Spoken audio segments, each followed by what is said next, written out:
wired here today. And the wire is in my pocket, right? So does it sound as though I'm mic'd back there? Yeah. It does? Okay, right. It's a great pleasure to be here in Manchester. I have a huge confession. This is my first time in Manchester. How does one get to this point in one's life? Not having spent time in Manchester. It's just embarrassing. So I'm thankful to Laura and to Gabe for making up for this embarrassment and getting me here overdue for my visit. But it's a great pleasure and it's a great honor to be part of such a distinguished series. I really feel as though the reason we all gather together is because we have things to say to each other about war and peace and what I'll be talking about, especially today, militarism. And I often think that it's great to watch things on YouTube. I watch a lot of people on YouTube that I otherwise never get a chance to see. It's great to Skype with people occasionally. But you know what? It is terrific to be in the same physical space together, right?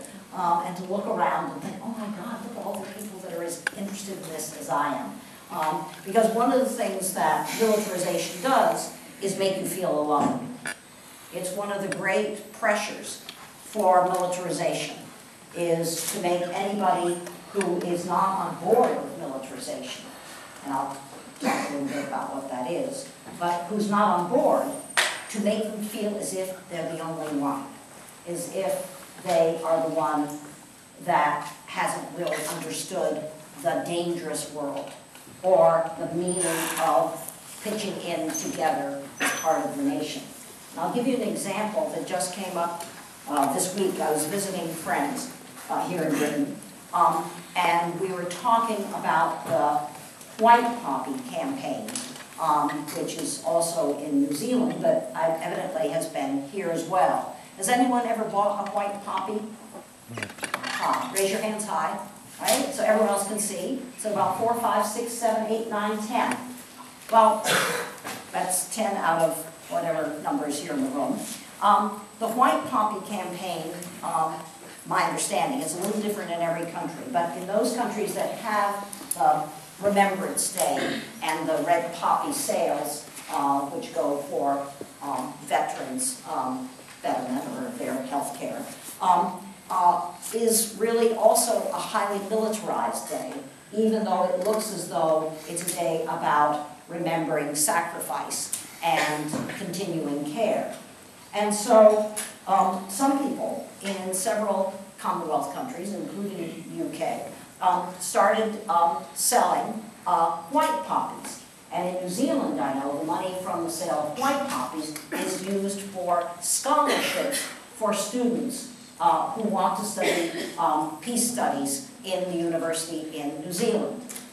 Now, these friends of mine the other day were talking about the Red Poppy Day, talking about the White Poppy alternative, and they said, very spontaneously, they said, well, you know, last year I bought one, it was UK, like 2013. Last year I bought a white poppy, but to tell you the truth, I didn't feel very comfortable wearing it. And his partner said, they never had this conversation before, his partner said, you know, that's funny, I did the same thing. I didn't feel as though I bought it, but you know, it was hard to find, she said last year. It was really hard to find, it wasn't as common on the street corners. But also, you know what, I just tucked it away. I didn't feel comfortable wearing it. And I said, how come? These are both very politically articulate, thoughtful, you know, they tell you how they stand in a very nice way. And they said, well, I think it would be misunderstood now in Britain. I think it would be misunderstood. And they said, I think that it would be imagined that I was crass, that I didn't care about maybe Iraq or Afghan war veterans. That if I wore the white poppy, perhaps I would look as though I was uncaring. Whereas I'm, in the past, dedicated to wearing the white poppy because it shows that I actually want an alternative to war. And this conversation I thought it was alarming. You know how when you have sometimes a quiet conversation, a conversation that, is off the books, you're not taking notes, right? It's just a nice good conversation amongst friends, and somebody says to you something that just is shocking, and I thought, what's happening in Britain? What's happening that wearing a white poppy would make you feel as though you were an outsider, or make you feel as though you were a target for casual intimidation? So militarization happens by very small steps. I have to thank Laura here for providing. Do you remember this? It's like C-H-A-L-K, chalk. I love blackboards. Don't worry, I won't get too carried away, but I do love blackboards. So when Laura walked in here yesterday to show me the room, and she said, oh, there's an old-fashioned blackboard. Old-fashioned? Oh, please, right? It's where the action is, right?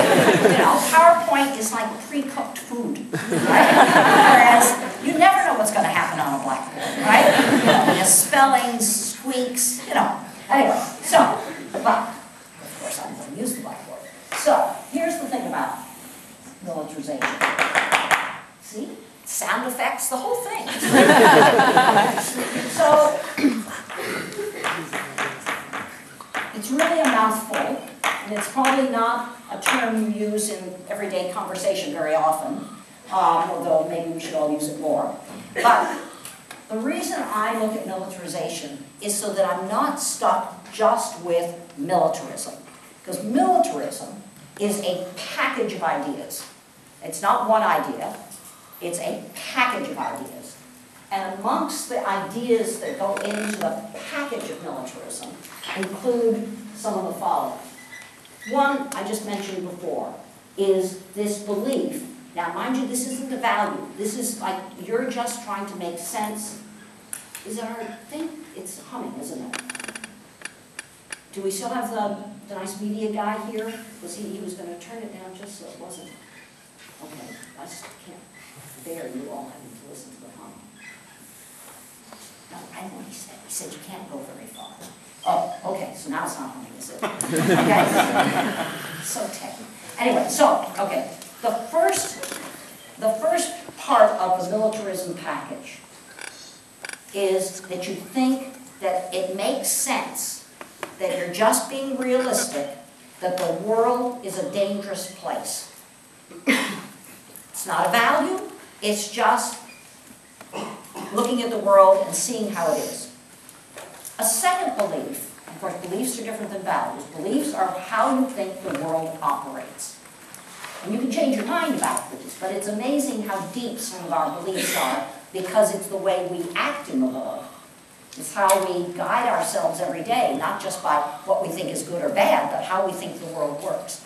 The second common belief within the militarism package of ideas is the belief that human nature at bottom is selfish and probably competitive, and if it could be, not very kind.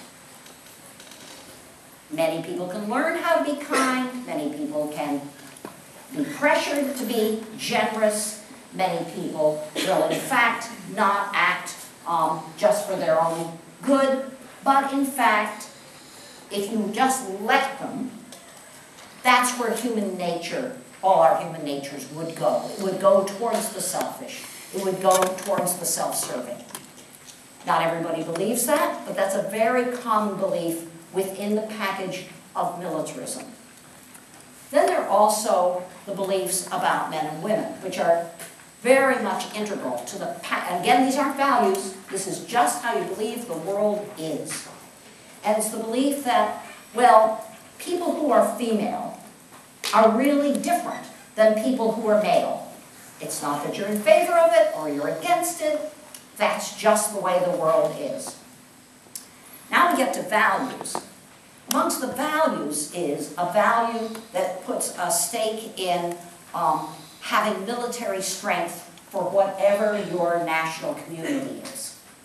That to not have a military is not only doesn't make sense, it leaves you vulnerable. So, name the 2 countries in the world whose public decided to go against that grain. Which 2 countries have made the deliberate choice, public choice, not to have a state military? Costa Rica. Costa Rica? When did they decide? Do you know? Now we're getting into it. 1948, because they had a military, they decided that they were going to war so often, called the soccer wars, with El Salvador, that the way to stop their wars with El Salvador was not to have an army. El Salvador kept its army, Costa Rica gave up its army, there were no more wars between El Salvador and Costa Rica. Right? So it was a very particular moment in Costa Ricans' consciousness and understanding of themselves and of their own security and of their role in Central America to make that decision. Very particular moment. What's the other country that has decided not to have its own army, its own military as a state army? Switzerland? No, Switzerland's really interesting. See, this could be all the whole. Switzerland is interesting. The Swiss feminists will tell you. Do you know a lot of Swiss feminists? Right? They're very interesting because they got, of course, women won the vote so late. So Swiss feminists are right out there. Swiss feminists warned me about 15 years ago. They said, don't mistake neutrality with non-militarism. In fact, in Switzerland, you militarize in order to stay neutral. So that there's conscription, every young man has to go into the military. The notion of a strong Swiss military is very much part of at least the majority's sense of Swiss, not only security, but Swiss identity. And in fact, you take your rifle home, which brings up all kinds of issues about domestic violence and having a gun in the home. The other country that doesn't have a military is Iceland. And Iceland, I talked to Icelandic feminists, and their warning to me is, people are always warning me, which is a really good thing. Right? I mean, how do you learn? You learn by saying what you think is obvious, and they say, that's not the way it is, right? So Icelandic feminists say to me, look out. No, we don't have an army. We've made a deliberate choice not to have a military. But we are part of NATO. So there are ways in which we are militarized that aren't that obvious, but that worry us. So the decision by most countries, most states, to have a military goes along with this notion that you are not a mature country. You are not a grown-up in the international system unless you have a military. That's a very powerful idea, because it means that the whole idea of national maturity is militarized. The whole idea of being a grown-up in the international community is militarized.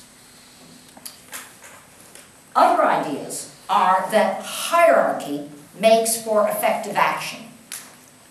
That if you are not hierarchical, if, like the Hong Kong pro-democracy demonstrators right now in Hong Kong, who have refused so far to have a hierarchical structure that the Hong Kong government and Beijing can meet with, that they aren't really serious. That you can't have an effective movement unless you adopt some form of hierarchy, because otherwise you won't be able to deal with those organizations, those authorities that have a hierarchy. Amongst the other values, you can see the package is quite a complicated package. Any one of us, can adopt one of those beliefs or one of those values. It doesn't mean that we are already down the road.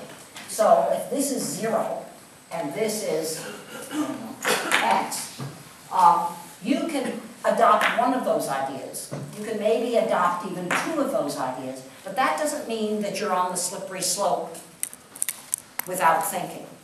It's all of those ideas together and how you get encouraged, each one of us get encouraged to adopt one of the ideas and then the other idea and then the other idea.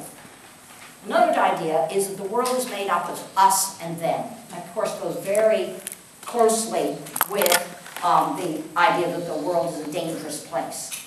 And the world can be your neighborhood, or the world can be beyond your national borders. But the world is made up of us and them. And along with that goes the very gendered idea that masculinity should be bonded with being the protector, and that femininity should be bonded with being the protected. And the idea of the protector and protected is one that moves out in society mainly through civilian channels, through parenting, what mothers tell daughters, what mothers tell sons, what teachers or clergy people or people who are influential in public life tell people about being the protector.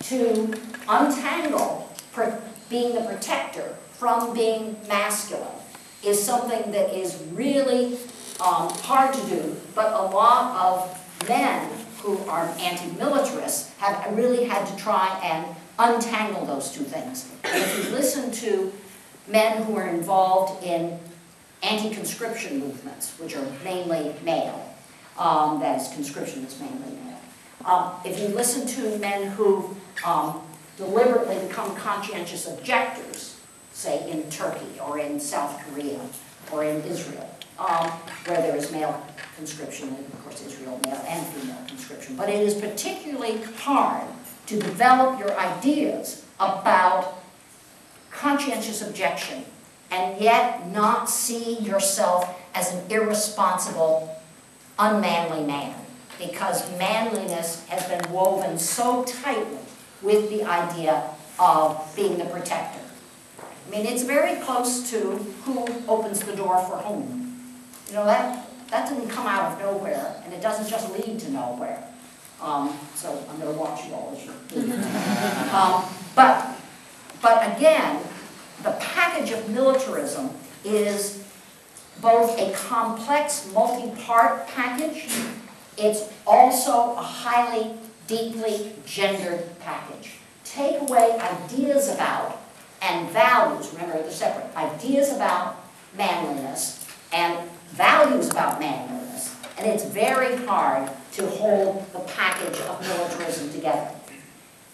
But it doesn't mean that militarization can happen without the militarization of women. I just read a book, a novel by Jacqueline Winspear, and some of you, if you're mystery readers, might know Jacqueline Winspear. She's a British mystery writer, contemporary today, who has a very interesting mystery series around a character called Maisie Dobbs. This is not a mystery. This is a novel she just wrote, just published a couple of months ago. And it's called, it's a great title, it's called The Management, that's the radical word, The Management of Lies and Secrets. And it takes place, it's written today, it just came out, it takes place in early 1914 to the end of 1914. So not the whole of World War I, just the first year. And she's gone to the Women's Library at LSE, where maybe some of you have done research.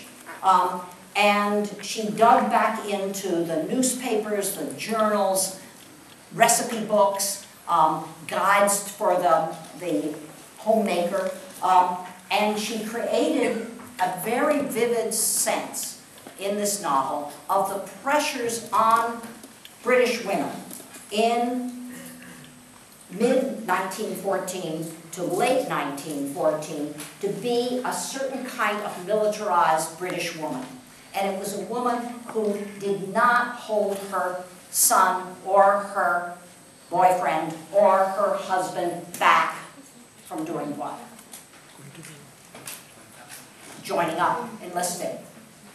That is, to be a British womanly woman, to be a feminine woman, was to allow, not hold back, not to allow your man to be the manly man he was meant to be when the country's under threat. But the other thing is that you were to be grateful. This is the militarization of gratitude. You were to be grateful that your husband, or your father, or your boyfriend, or your brother, you were to be grateful that they were going to protect you.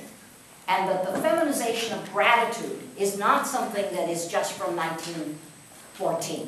The feminization of gratitude you can see in so many settings when you see young men come home from the wars in Iraq and Afghanistan. And that is this notion of welcoming back, and usually the language nowadays is what? Heroes. Heroes and warriors.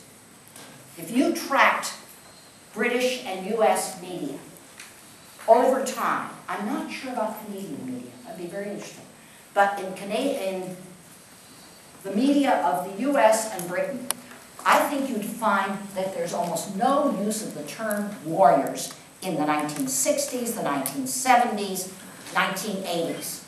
I'm not sure when the discourse of warriors really began to take over, but it's stunning now since 9/11, since early 2000. So that you have women being grateful, and you will hear veterans say, male veterans, not women veterans, male veterans will say, a woman came up to me in the airport, because he was in his uniform, came up to me in the airport to say thank you. Right?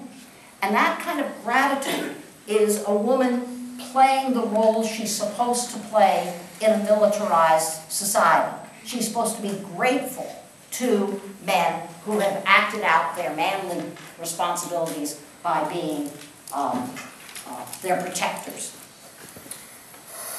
The militarization, though, and this is why I use the term, it's a process over time.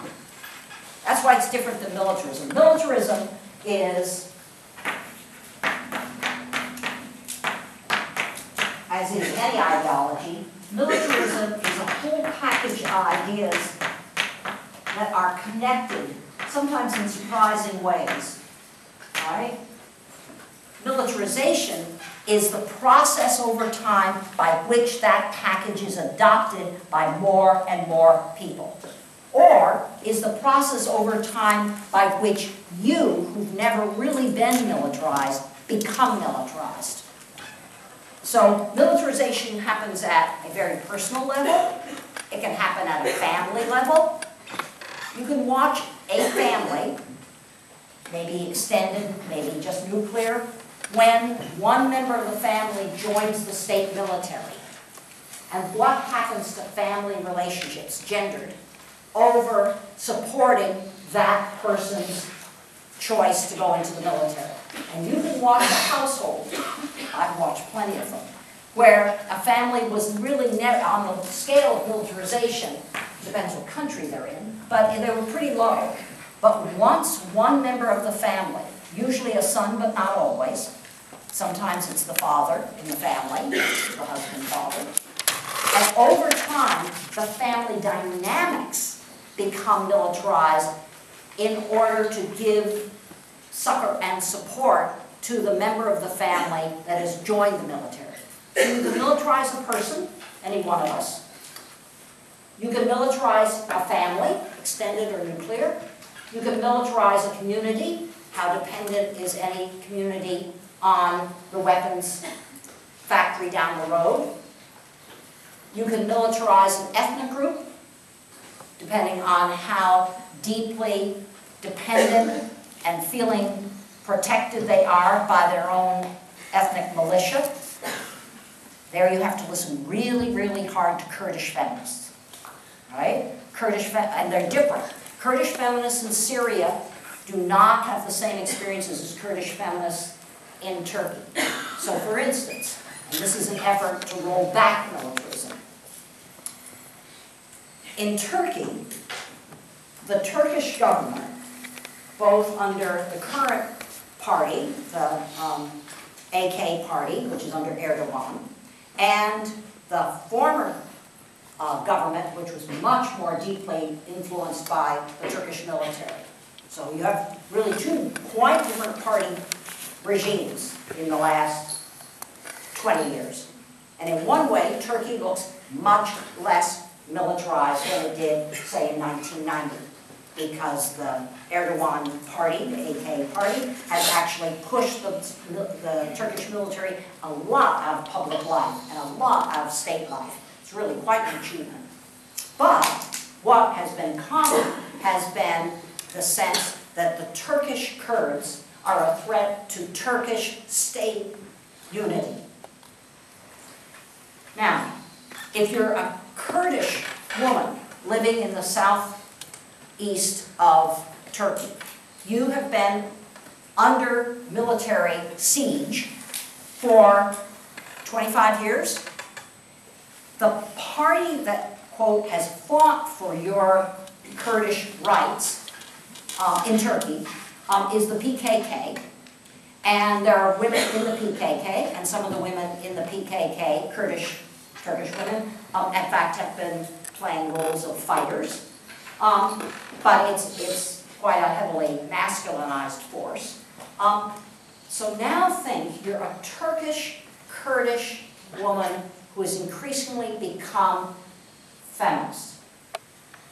You have to think about really when is it hard to think about militarism, and when is it hard to find a way to demilitarize yourself and other women you're working with without in any way condoning or playing into the hands of the strategists in Ankara who really want to suppress any kind of Kurdish move towards autonomy. So think about this. This group is called Khmer. That's its acronym in Turkish.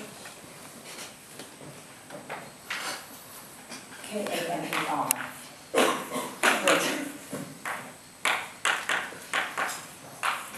Which in Kurdish means Kurdish women's group. And this is now a group of several hundred women that are all Kurdish identified in Turkey. And they decided that they would try to pry apart two things that had become really so tightly woven together. And that was Kurdish rights and the desire for autonomy and pride in Kurdishness. But they would try to pry that away from militarism, which they increasingly, talking with each other, they increasingly began to be convinced was promoting masculine privilege within the Kurdish community. With me here? Thinking like a Khmer, right? Remember? And they have managed to do this, but it is risky, it is hard, it takes constant thinking, and it takes constant doing. What kinds of activities can you engage in? Who can be your allies? Can any ethnic Turkish woman be a reliable ally, even though she's also a feminist? And there are ethnic Turkish feminists who have become their allies. But think how risky that is. So militarization and the ways in which militarization insinuates itself into things that you really care about makes it really difficult to try and see militarization as itself distinct enough that you can separate yourself from it. Give you another example from right here in town. And that's the Pankhursts, and how Emmeline and the whole suffragette movement as versus the wider suffragist movement, how did they make choices in 1914 and 15, particularly those crucial years, to decide, and most of you know, so Emmeline and Christabel, that is mother and daughter, decided that the way to promote women's voting rights, which they had fought for so radically, the way to promote them in wartime was to support the war effort. This is not unlike a lot of other women's suffrage movements. Many suffrage movements have gone through wartime. And in wartime, even though you have been against patriarchal privilege, even though you have, you're pretty smart, you know that masculinity, a certain kind of masculinity is privileged in wartime, even with that calculation that you've made, you think, yes, but if we show that women are crucial to the country waging this war, and hopefully, quote, winning, always in quote, this war, in fact, that will further women's voting rights. So who didn't? Who said, I don't see the calculation that way? Which of the suffragettes, again, the most militant of the suffragist British movement, who decided, that's not my calculation? Sylvia. Yes, Sylvia. Yeah, Sylvia. Emmeline and Christabel said women working for the war effort, all kinds of women working for the war effort, in the ammunition factories, working as train conductors, working as bus conductors, joining the VAT, joining as Vera Brittain did. Beware the new movie, be sure to read the book. The movie sounds as though it's pretty round at the edges. The horrors of war are not as graphic as they are in her own book, Vera Brittain. But they made that calculus. And in some ways, in many ways, they were right. Many of the same calculations had to be made by Kuwaiti suffragists in 1990, 1991. Okay, so put yourself back, 1990, 1991. Which country's military invaded Kuwait in 1990, 1991? Iraq, under the Saddam Hussein Ba'athist regime. But Kuwaiti women particularly had to make because there was already a suffrage movement. The suffrage movement in Kuwait is a very interesting suffrage movement. It had been going on for at least a decade. These are very strategically savvy Kuwaiti suffragists.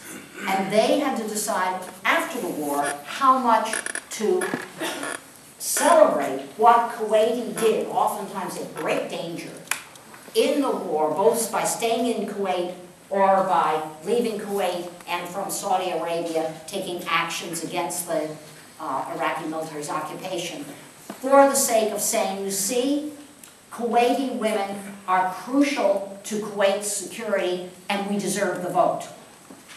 And they managed to persuade the emir. They didn't persuade a lot of the conservative men in the then all-male parliament, but they persuaded a number of liberals, and they persuaded the emir.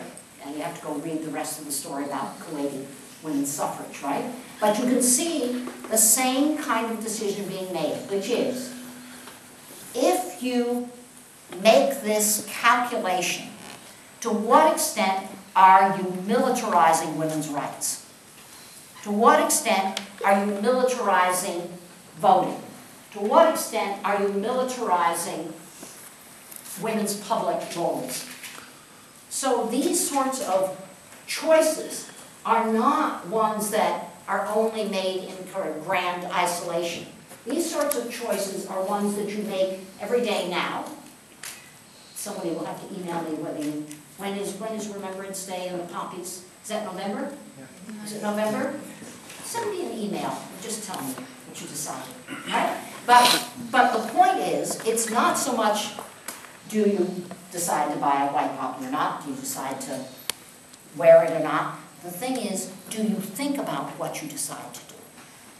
And do you talk with somebody else about, well, I've never worn a red poppy before, but now, you know, I'm part of this. I really feel I want to be supportive.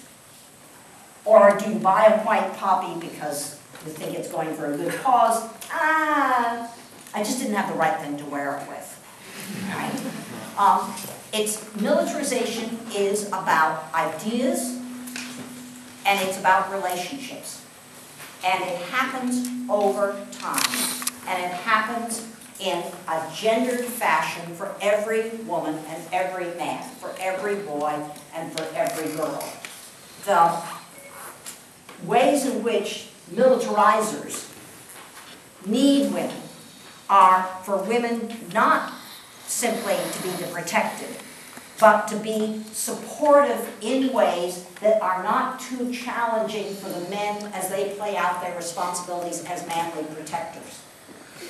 So, in South Africa, one of the most interesting things that happened to the all-male conscientious objector movement in South Africa under apartheid, this would be now 1992, 93, well, 1991, 92.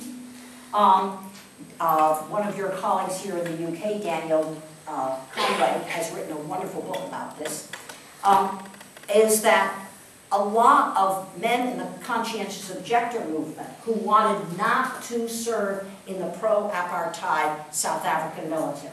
That's what they were objecting to.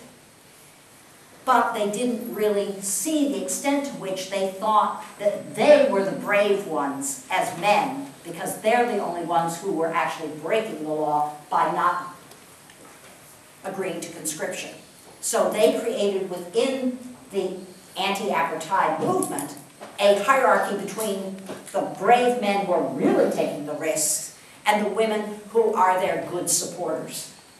And those women, because these are now South African, black and Indian and white women, they had feminist consciousness, and they said, do you see what you've created here in this anti-apartheid movement? You've created a hierarchy that you're not joining the military, you're not privileging masculinity that way, you're privileging masculinity within a conscientious objector, supposedly anti-military movement. So you can militarize all kinds of organizations that look as though, on the face of it, they are not part of the state military. In terms of post-war, and this is something that is very much a reality now in Britain and in Canada and the US, but also in every other country that was part of the war in Afghanistan and Iraq, and we know almost nothing about the equivalent women I'm about to speak to. And that is, what happens to women as mothers and as wives, especially, when the wounded male soldier comes home. Because most governments assume that they can lower the costs of war by making invisible women as mothers and wives caring for the soldier that was wounded in the state's campaign. So that if you really did the full cost of a war, you'd have to actually tally up, if you could figure out how to do it, the cost to all those women who have been the caretakers for their wounded son or their wounded husband.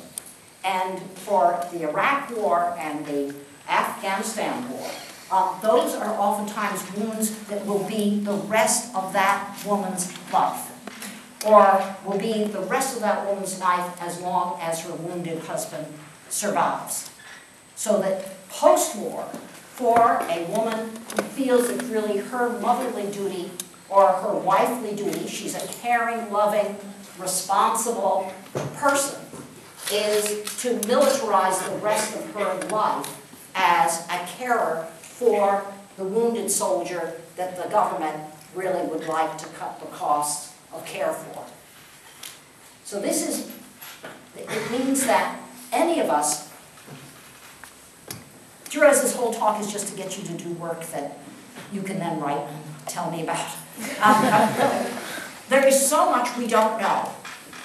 We don't have any really long-term interviews with, investigations of, observations of what happens to women as mothers and wives who are the long-term caretaker of a man who was wounded in her government's military effort. We know almost nothing about Iraqi women who have cared for wounded soldiers. We know a little more about Britain because there are campaigns to support them. We know a little more about Americans because some of those women have organized against the Veterans Administration to call for more resources. But we've acted as though Iraqi women are not experiencing the same sort of long-term obligations. But they are. We've lost interest. So we're not very interested in what happens to Iraqi women now. So there are so many things you can, I'll give you a couple other suggestions and then we'll have discussion. Somebody should do a gender-smart investigation of what you think is the most militarized part of the University of Manchester. Be interesting to try and figure out what is the most, that doesn't mean on the scale, it may mean that it's only here, but then you'd have to see which is the least. But there are other departments that are here. What is the most militarized department at the University of Manchester? Always look at funding, but also look at worldview, look at values, look at who are the allies. Second, of all the museums here in Manchester, and I've only gotten to see 2 out of, I know there are at least 6, during the World War I commemorations, which museum curators, museums aren't just institutions, they are people making decisions inside. Which museums in Manchester, or if you come from someplace else, pick the other place, have been most militarized by feeling as though the museum should be part of the World War I commemoration, and which museums have been the least militarized during the commemorations of World War I, which of course are not going to go on through 1918 and 1919. And how come? How come? Were there debates amongst the curators? Were there certain exhibits that were proposed but were considered too disputable, too objectionable to the general public or whoever is the grants giver? A third suggestion. Take any family, your own, any other family, in any country, don't just stick to Britain, and watch that family over time as to when you think that family, as a network of relationships and emotions, when do you think that that family was most militarized? And when do you think, if ever, it began to become demilitarized? I can tell you in my own family when that would be, right? Both the building up to it and the moving away from it. Take a family over time and ask, when was it most militarized and when was it least militarized, and how come? How did it get that way? And if it receded from there, why? What relationships changed? What influence flows inside the family changed that led to a demilitarization of the way the family members related to each other? So, my own hope is that we will learn more about how militarization works, that we will always ask questions about masculinity and about femininity and who tries to manipulate them for the sake of militarization, and that you'll all, in some way or other, be public about what you find and then send it to me. Thank you very much.